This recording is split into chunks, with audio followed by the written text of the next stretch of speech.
Adolf Hitler was fully aware of the absolute necessity of success at the Battle of Kursk. He needed a success to re-establish the month lost in the disaster at Stalingrad.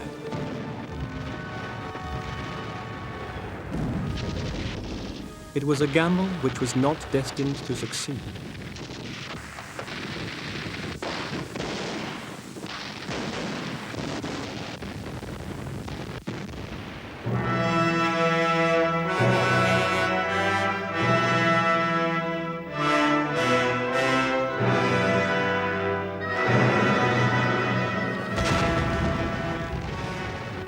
In the north, the effectiveness of a Russian defense limited the progress of von Klunger's 9th Army.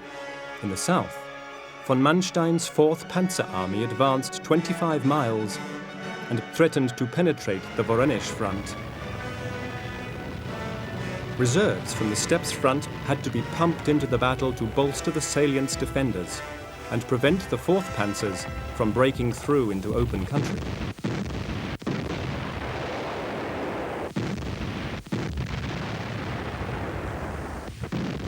They succeeded, and the Germans had fallen into Zhukov's trap. From now on, the enemy was in undisputed possession of the initiative.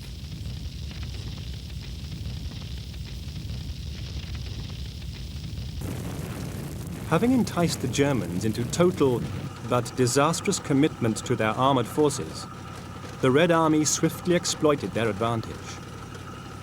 Even while the gargantuan tank struggle was still being bitterly contested, on the 12th of July, the Russians counterattacked towards Orel, which was itself a salient in German hands. The respectable army-grouped centre, reinforced by units from the 4th Panzer Army, which had broken off its attack on Kursk, attempted to check the advance. German Army Group Centre was the implacable enemy of the Red Army.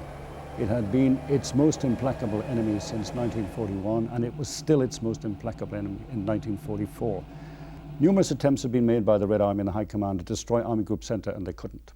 They tried and tried. Army Group Centre held fast, absolutely and completely.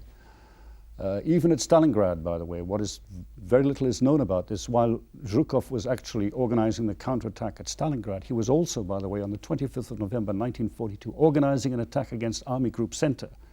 He was not distracted by Stalingrad, but he understood, as every Soviet commander did, that the enemy was Army Group Centre, stationed right in the center of the Soviet-German front. Not only was it strategically important, it covered lines of communication, it covered important population centers, and above all, actually, it covered one thing the Russians desired above all, the shortest route to Germany and to Berlin.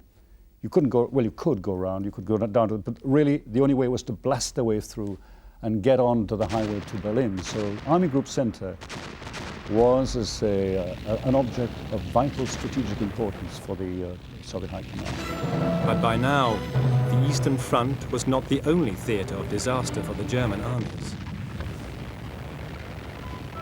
On the 10th of July, Allied forces had invaded Sicily. By the 25th, Mussolini had been arrested and a provisional government set up in Italy.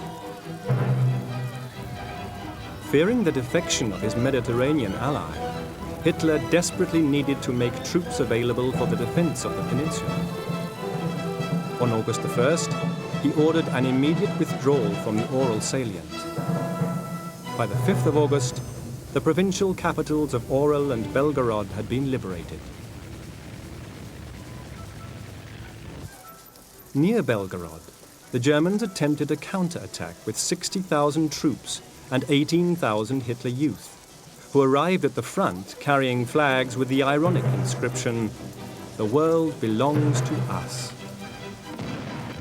The frenzied German counterstroke succeeded in pushing back the Red Army, but the Russian tide of resurgence was irresistible. After clawing their way forward for 10 days, the German advance was again flung backward towards the Dnieper. The Great Retreat was about to begin. The all-conquering German army, which had disdainfully swept aside the Russian border defences only 2 years previously, was now struggling to maintain a presence in the field of battle. The panzer units, which had sliced the Red Army to pieces in a series of dazzling pincer movements, now flung themselves headlong at the Russians in the desperate hope of slowing their progress. For the ordinary German soldiers, the notion of victory ceased to have meaning. The survival of themselves and their immediate comrades became the central concern of their lives. The situation in 1944 for the German army in the east looked catastrophic and was catastrophic. They had lost Army Group Center. Army Group North was breaking up very rapidly. Army Group South was desperately trying to hold onto the remnants of Soviet territory in Ukraine. So it appeared that the German army was on the run, and in some respects that was true. The losses were very considerable. They had lost many, many hundreds of thousands of men. Their losses in armor were considerable. And I suppose, speaking objectively, one should argue that, yes, this was the end of the line, but it wasn't. First of all, the German commanders, as opposed to Hitler, decided that one way in which they had a fighting chance, more than a fighting chance, would be to adopt an elastic mobile defense. In other words, not take all these Russian blows on the chin directly, but move back. Then there was a reasonable chance that the German army in the east would A, be able to survive, and even more important, what it would be able to do would in fact to be able to establish, if you like, some form of coherent defensive line, certainly further to the west, but against which very possibly the Red Army would throw itself and finally exhaust itself. The problem was that Hitler kept giving the opposite orders. On the Russian side, the liberation of the cities and towns was proving a bittersweet experience.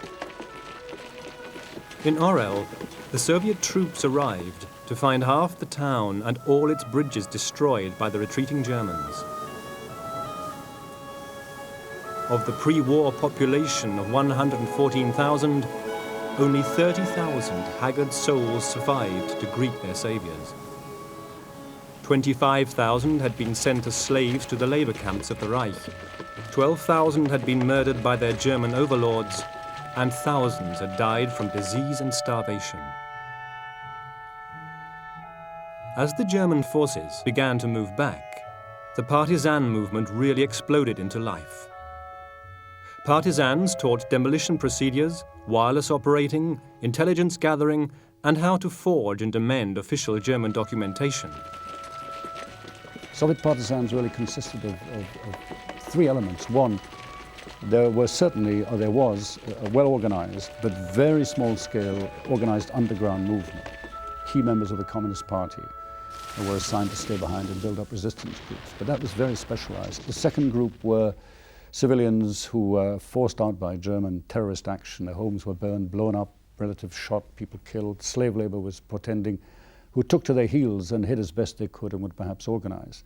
The third part, of course, was, as I've said earlier, that the German army surrounded very large numbers of Red Army troops in 1941. You had encirclements of 300,000 men. Not all of these men were taken prisoner and gradually broke up, hid, were able to establish themselves as, if you like, small independent combat units, and would either get in touch with the local population to see what could be done, or in fact, a form of partisan organization was built up, very primitive, but nonetheless in existence. But gradually, by 1944, the Soviet partisan movement had become very substantially organized and emplaced and was conducting its operations more or less in coordination with the Red Army. That was certainly the case as the Red Army crossed the Soviet frontiers and then had to make use of certainly of partisans, yes, for scouting, for intelligence, for support.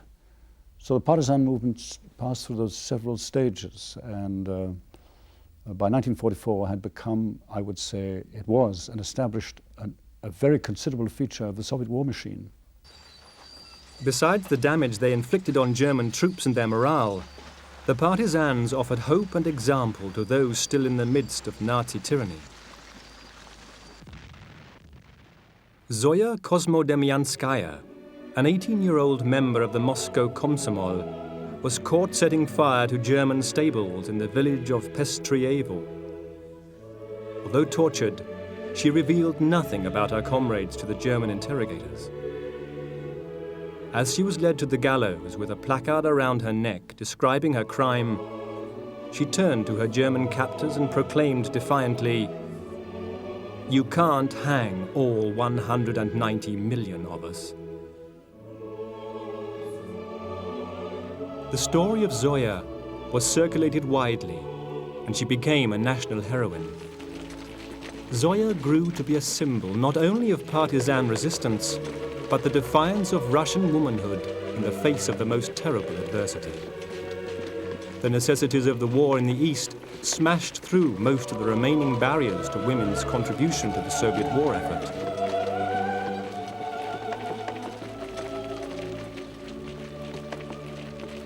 Despite the suffering which the German invasion had brought about, the people of the Soviet Union had taken everything that the Germans could throw at them, and the nation had held. By now, the majority of the population were willing cogs in a gigantic war machine. Civilians and soldiers alike seemed to grasp a new awareness of their role in the bitter conflict which raged all around them.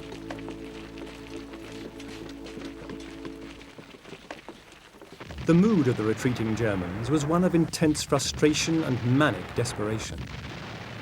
Each man knowing he was staring death in the face.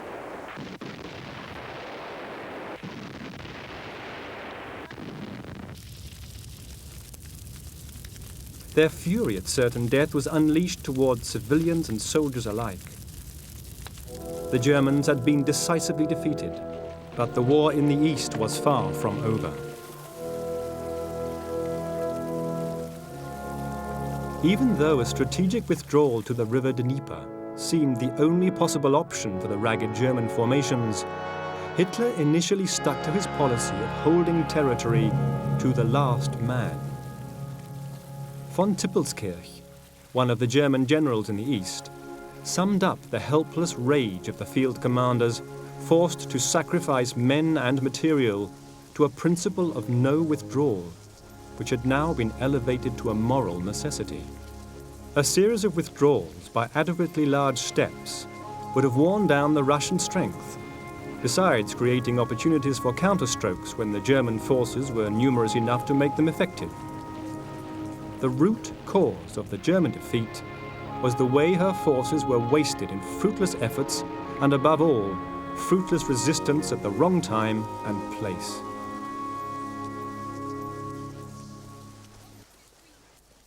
By the 23rd of August, Kharkov was once again in Russian hands. By the 30th, Taganrog had fallen. The capture of Donbass was followed by Novorossiysk, and by the 25th of September, Smolensk had also been retaken. The waters of the Dnieper represented the only possibility of regrouping the decimated German divisions.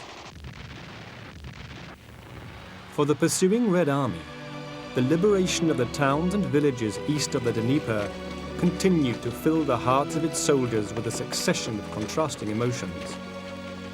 The scenes of devastation and cruelty on a scale never even considered before. Pits full of dead children, and the starved remains of whole families could only make their determination to totally crush their opposition complete.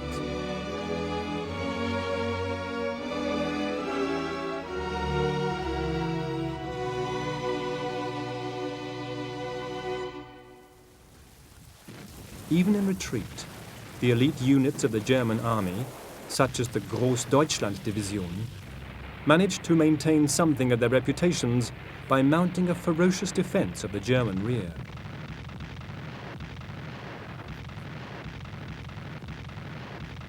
But the Dnieper was not to prove the refuge the battered German troops had been promised.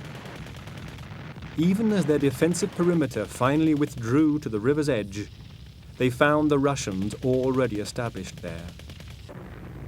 Goaded onward by their commanders, by the atrocities they had witnessed, and the prospect of sweeping the enemy from the motherland, the Russians dispatched the German rear guard and immediately prepared to continue their pursuit. Between the 22nd and 30th of September, the Russians had forced numerous crossings of the 300-mile stretch of the river between the Pripyat marshes and Zaporozhye. Further south, by the 23rd of October, Zaporozhye and Melitop were taken by the Russians, and the 17th Army was isolated in the Crimea, reducing the dwindling strength of their eastern forces by a further 250,000. To the north, Kiev fell on the 6th of November, threatening the northern flank of Army Group South's defense of the Dnieper Bend. This Soviet pressure continued throughout November and December. Despite von Manstein's pleas to abandon what was now a vulnerable salient, Hitler remained adamant that the Dnieper Bend was to be held at all costs.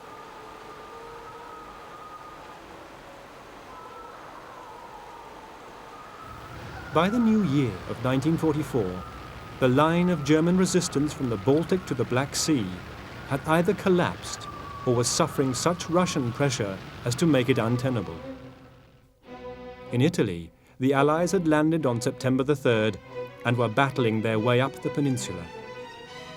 Back in Germany, the Reich was being subjected to destruction from the air on a scale never before experienced by any nation of war. In the first major blow against Hamburg, 30,000 people perished in a series of raids which left many more scarred and burned. The noose around Germany was tightening rapidly, and the new year on the Eastern Front offered no relief from the process of strangulation. By January the 2nd, the Russians had advanced north of Kiev and were now just 18 miles from the Polish border. On the 14th of January, the offensive which came to be known as the Liberation of Leningrad was launched. Soviet forces smashed through the German defensive positions around the city, clearing the territory southwards as far as Novgorod. On the 17th of January, the besieged city was finally liberated. Leningrad had endured 900 days of isolation and unbelievable hardship. 1 million people had died. From the point of view of the Leningraders, the lifting of the siege of Leningrad could not really accommodate too soon. Remember, it was 900 days of starvation, bombardment, hunger, death, privation, even now, as the Russians admit, days of cannibalism. So rations were down to very little. There was malnutrition, fortunately, there was very little disease. I think many people explain that thanks to the climate. It was very cold. But nonetheless, this was a city which had really suffered so dreadfully and appallingly. People were falling dead at their desks or at their workshops or at their places of work. There was a problem with children. Although many civilians had been evacuated, including civilians, there was still a large urban population. So the lifting of the siege of Leningrad was also very important militarily, because really what the Soviet command wanted to do, and it was crucial to the Soviet command, was to break the power of Army Group North, which in fact that was the German Army Group holding Leningrad, and indeed the western approaches of the Soviet Union and the Baltic states. So releasing Leningrad and then once again striking into the rear of Army Group North did two things. Yes, it liberated Leningrad. It gave the Russians an important psychological boost, but even more important, it pushed this army group away. And again, it gave the Soviet command access to the Baltic states, which was yet another route into the west, which was obviously the main direction of their strategic strike. On the 4th of March, the northern flank of von Manstein's Army Group South was pierced by the 1st Ukrainian Front under direct command of Marshal Zhukov. By the 7th, after advancing 100 miles, the Russians were astride the Warsaw-Odessa railway line, and by the 28th, Nikolaev on the Bug had been captured. Further south, the river Dniester was crossed, and Kherson, at the mouth of the Dnieper, overrun. By April, the Red Army's overstretched supply lines and the spring floods dictated an end to what was now being named the Mud Offensive.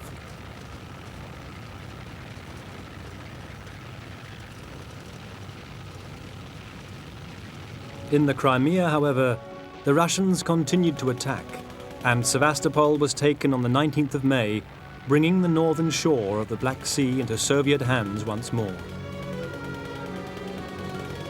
While the Russians were threatening the southern sector of the Eastern Front with collapse, events were unfolding off the south coast of England, which would completely alter the complexion of the war in the East.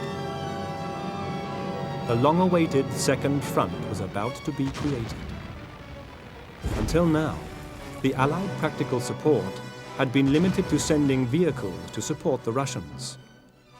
What happened was Great Britain and the United States sent the Soviet Union during the war about 22,000 aircraft and about 12,000 tanks.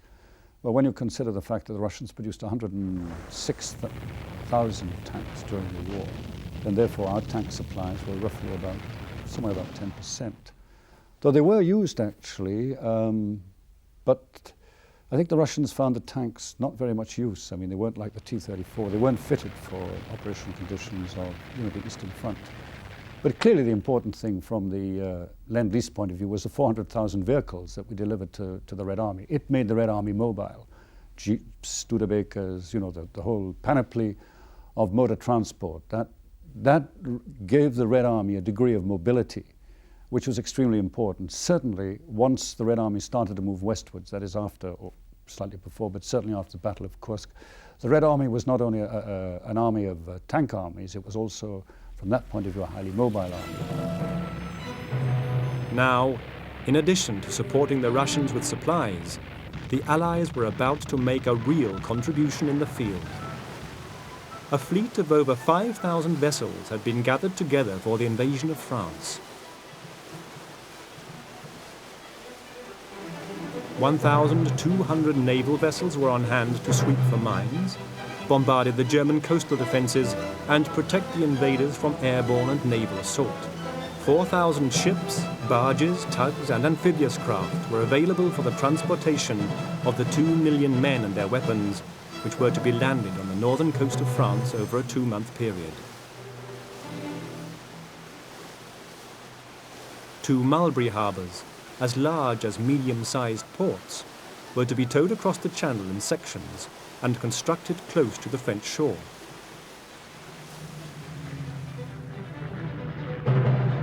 In the air, 7,500 aircraft were mustered for the direct support of the invasion.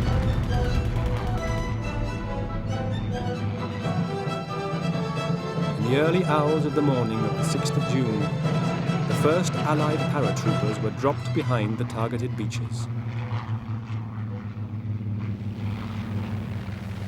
At dawn, 5 landing parties approached these beaches from the sea.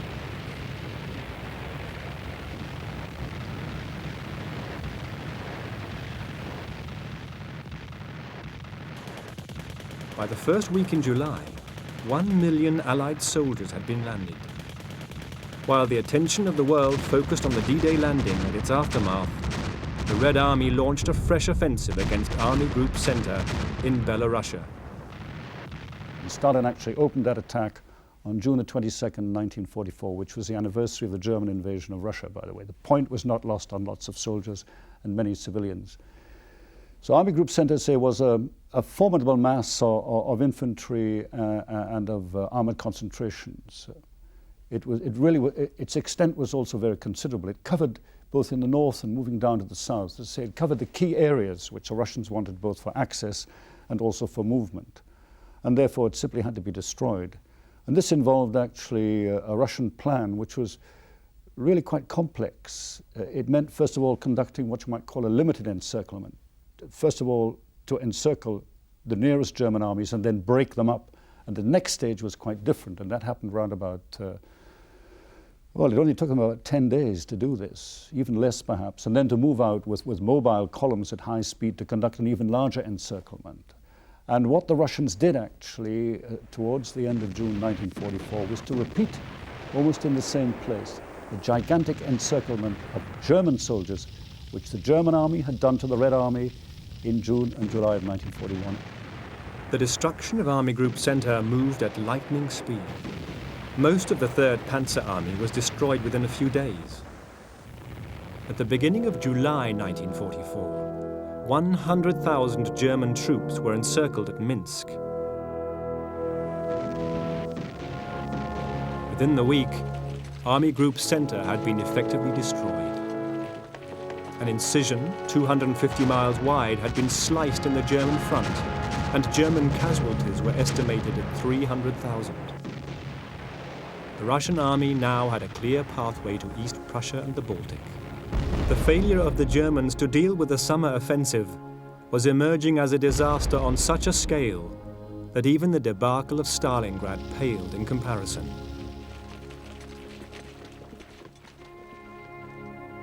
The war correspondent Alexander Wert reported from the Russian capital. In Moscow today, all hearts are filled with joy. The new places now being captured by the Russians are in distant Lithuania or in western Belarusia. Division after division has been encircled and wiped out, hundreds of thousands killed, and about 100,000 taken prisoner. The score of generals captured is about 25. Of these, 100,000 or so prisoners, 57,000 were paraded throughout the streets of Moscow with their generals at their head. The Germans had finally arrived in Moscow. When the parade was over, Russian sanitation trucks disinfected the streets. By the middle of July, the Germans had been swept from Belarusia and the Russians held much of northeast Poland. As they drove northwards into Lithuania, Army Group North was threatened with encirclement.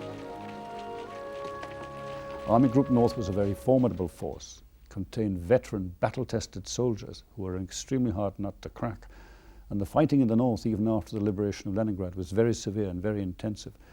And the Red Army made relatively slow progress coming up against opposition like that. It did finally begin to break into the Baltic states, bit by bit.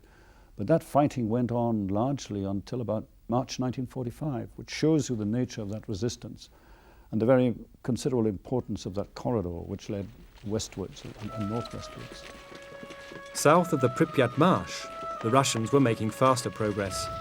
Army Group North Ukraine were flung back beyond Lvov and Lublin. By the end of the month, units of the Red Army had reached the Vistula and were attacking the Warsaw suburbs.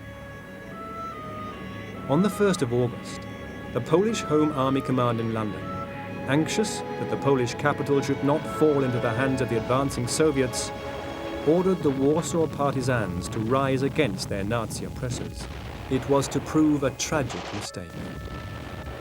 The 20,000 insurgents held only enough ammunition for 7 days' fighting. By the end of the battle, after 2 months of bitter struggle, 9/10 of the city had been destroyed, 200,000 people had been massacred, and the rest deported to extermination camps.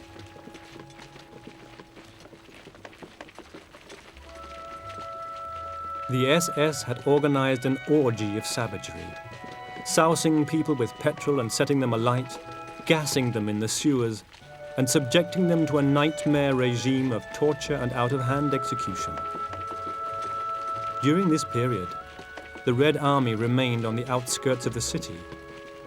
Stalin was accused of standing by while this barbarous campaign of reprisal wiped out any opposition to Russian domination of Poland.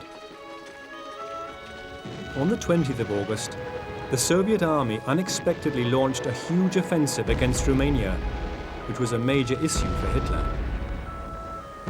Hitler was obsessed with the southern flank.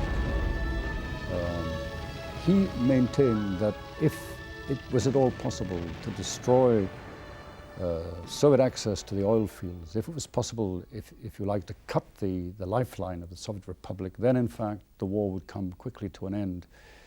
He was intent, he said actually, that one of his main objectives was to seize the oil of the Caucasus. And even in 1940, that is long before the German invasion of Russia, Hitler had taken great care to send a very powerful German military mission to Romania and to make absolutely sure that the Romanian oil fields were heavily protected.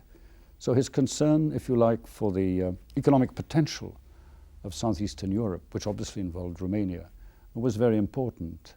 And it had a political importance as well. This was to show, for example, that this wasn't just a German invasion of the Soviet Union. It was, in fact, the Axis in action. And if you look at the composition of the forces which invaded the Soviet Union, they included Italians, they included Slovaks, they included, there was a Spanish element as well later on.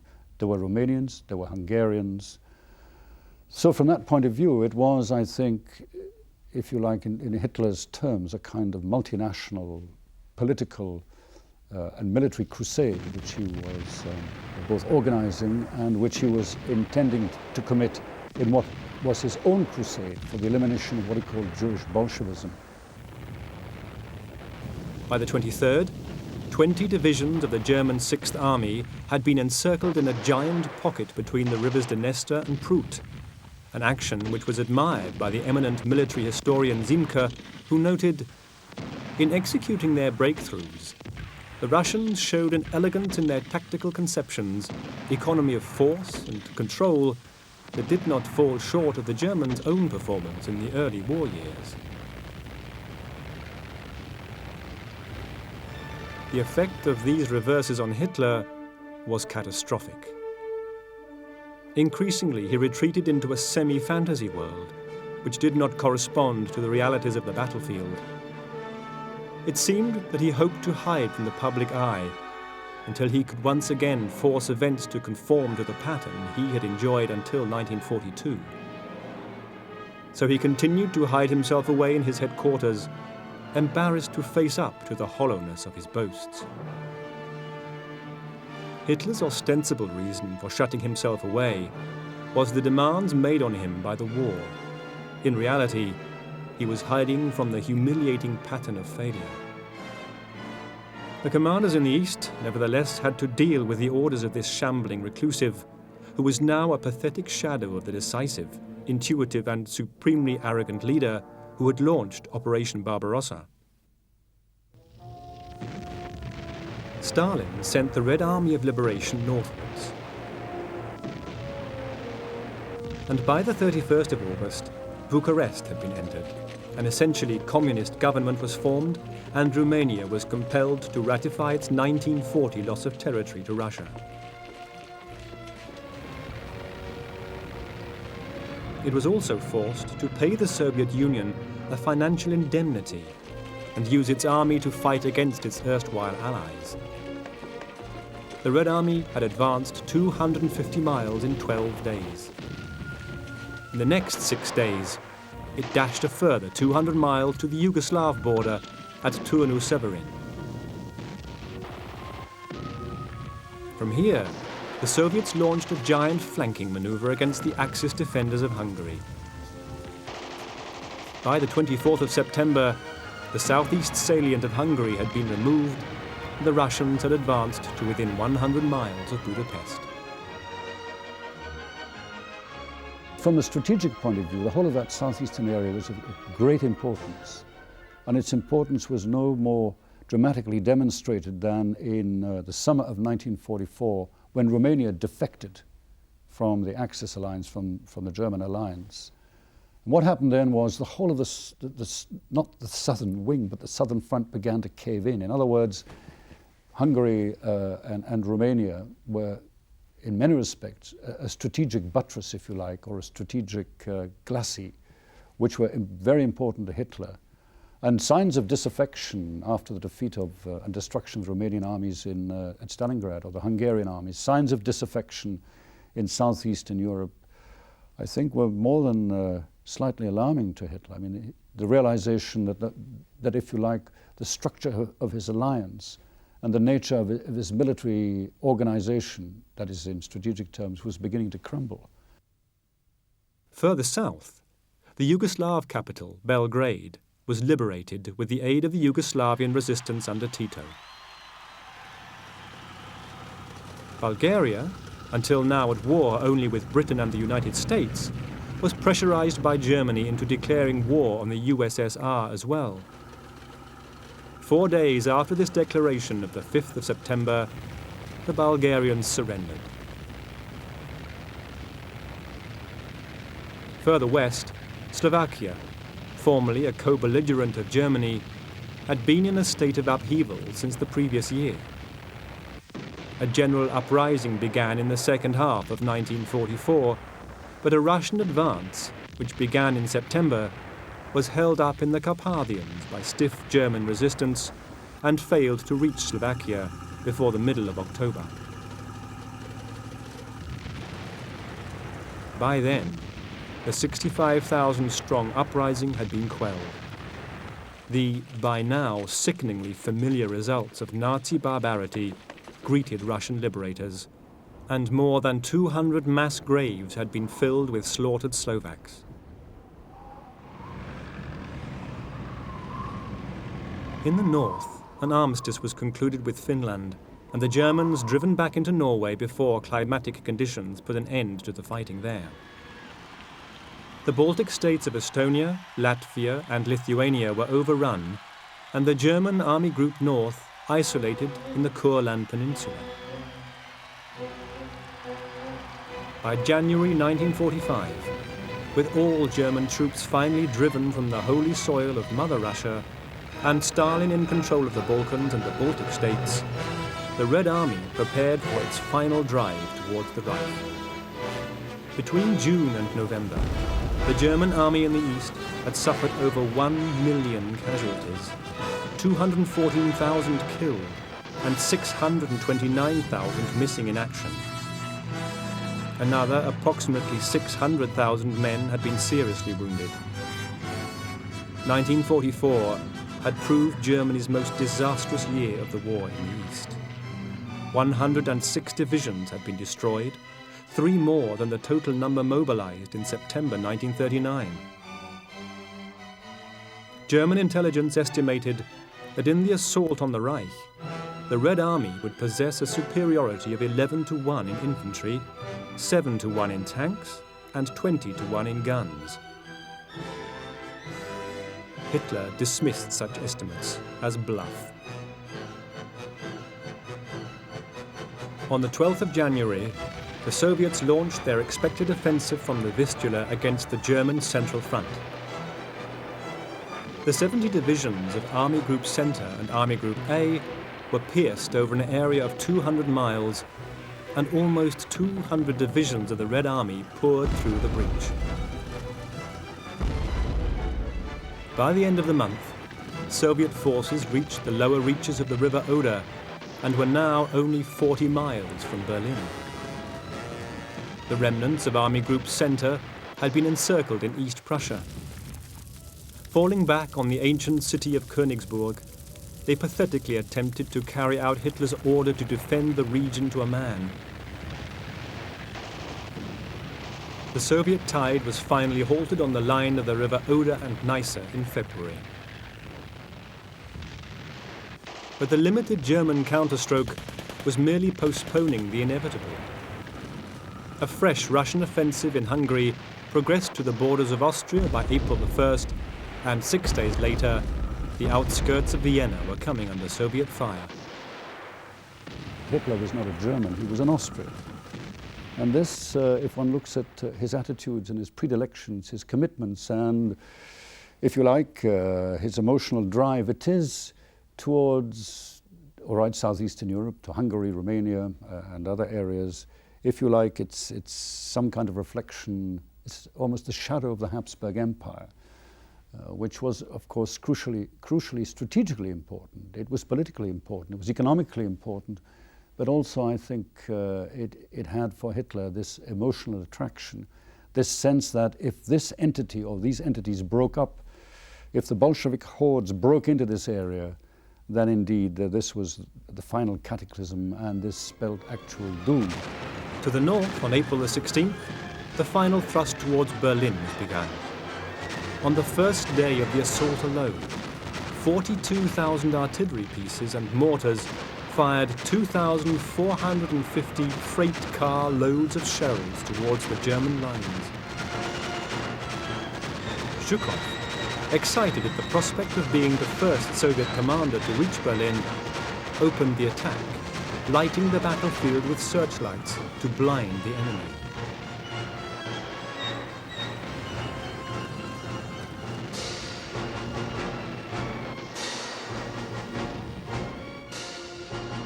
Having retreated to the capital, Hitler alternated between vitriolic outbursts about betrayal and demonic delight in the Holocaust which was descending on Germany.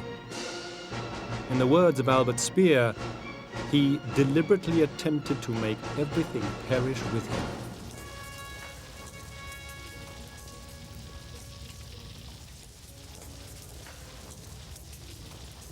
Army, state and economic leaders tried to mediate Hitler's destructiveness with varying degrees of success. By the 22nd of April, with Russian troops now fighting on the streets of the German capital, the insanity was about to end.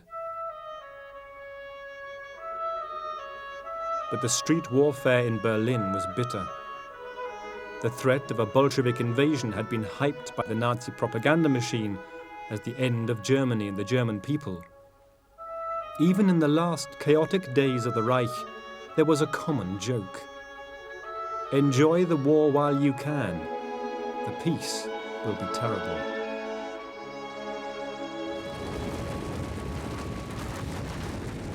On the night of the 28th of April, with the Russian forces grinding ever closer to his headquarters, Hitler married his mistress, Eva Braun.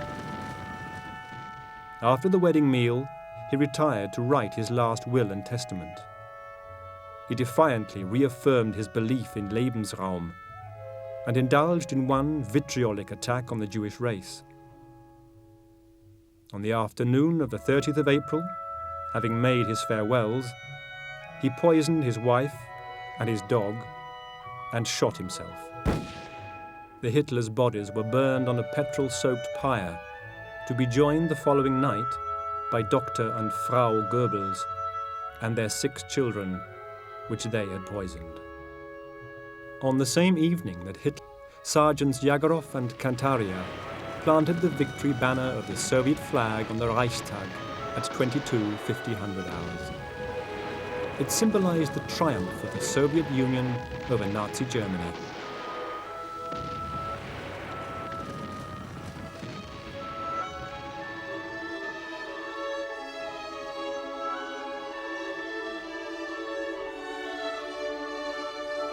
But the cost had been horrendous. By the 8th of May, when the German Act of Surrender was ratified at Russian headquarters in Berlin, 28 million Russians, 1 in 7 of the population, had died as a direct result of the war. They had died as soldiers, partisans, prisoners of war, slaves, or innocent civilians. They had met their end through bombs, bullets, hunger, torture, burning, and exposure. Less than 5% of the young people aged between 17 and 21 had survived. For each of the 1,418 days of the war, almost 19,000 Russian people had perished. The German invaders destroyed or burnt 1,700 towns and more than 70,000 villages and hamlets, decommissioned 60% of the steelworks and 60% of the coal mines, destroyed 65,000 kilometers of railway lines and 4,100 stations, 36,000 communication centers, and tens of thousands of state farms. They looted and demolished 40,000 medical establishments, 84,000 schools and 43,000 public libraries. 25 million people had been left homeless. But in the end, the Germans had been defeated.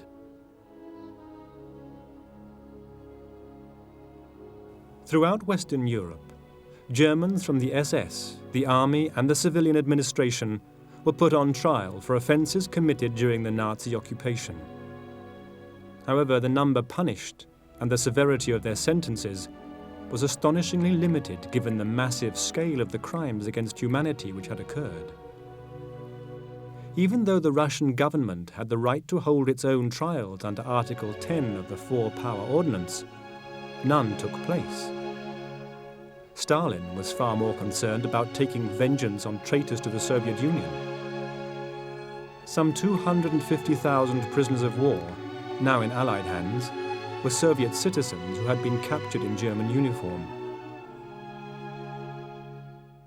Under agreements affirmed at the Yalta Conference in 1945, those accused of treason or desertion were to be returned to their native countries for judgment. Those who had fought for the Germans were now forcibly repatriated.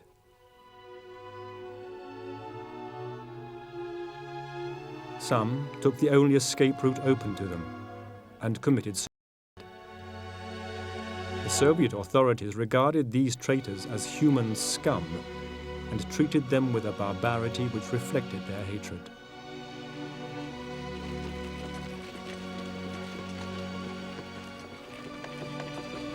Another 2.25 million Russian prisoners of war had been captured during the occupation or had surrendered on the fields of battle. Tragically, Russian administrators seemed to view their very survival as an act of treachery.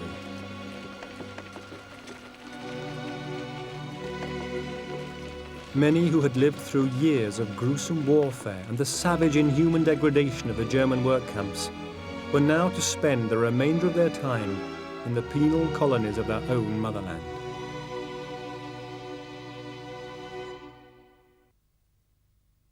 Inside Russia, the pre-war status quo was rapidly re-established and strengthened. The cult of Stalin as a personalization of victory ensured that his position as dictator of an authoritarian, centralized society was unassailable. The reforms and liberalizations which had occurred during the organized chaos of the war years were gradually retracted. Religious toleration, a greater modicum of democratic involvement in civilian administration, and the virtues of individual and collective initiative became incompatible with the need for the entrenched elite to control all aspects of social development. But none of this should detract from the awesome achievement of the Soviet people. Through their bravery, their labor, and their sacrifice, they managed to halt and eventually crush a seemingly invincible war machine which, with chilling efficiency, had conquered almost the entire Western European continent in a matter of months. They annihilated a German army which had unleashed in its wake a regime of apocalyptic terror, a tyranny which had turned vast tracts of Europe into a surreal playground of sadists and perverts. The victory of the Soviet people may not have ensured an era of justice and democratic ideals, but rid the world of the cancerous malignancy of National Socialism, which had for long periods threatened to engulf it.